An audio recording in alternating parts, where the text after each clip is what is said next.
Hello friends, welcome back to my new video. আজকে আমি গণেশের এই ড্রয়িংটি কালার করব পুরোটি।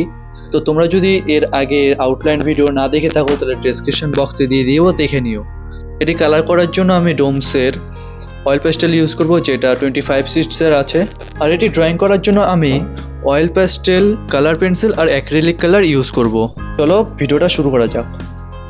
তো সবার প্রথমে চারদিকে আমি পুরো টেপিং করে নিচ্ছি।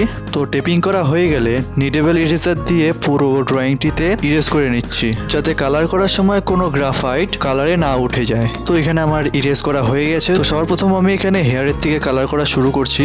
আর রেফারেন্স পিক অবজার্ভ করে আমি এখানে ইয়েলো আকার দিয়ে লাইট কালারটাই প্রথমে দিয়ে নিচ্ছি হেয়ারের ডাইরেকশন ওয়াইজ।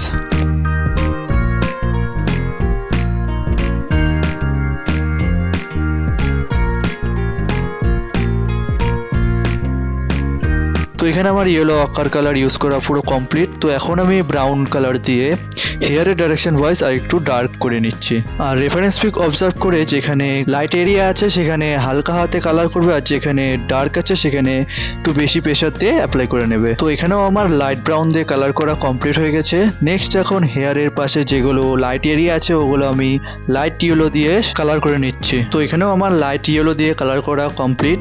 তো নেক্সট এখন ব্ল্যাক কালার দিয়ে আমি হেয়ারের ডাইরেকশন ওয়াইজ কালার করে নিচ্ছি।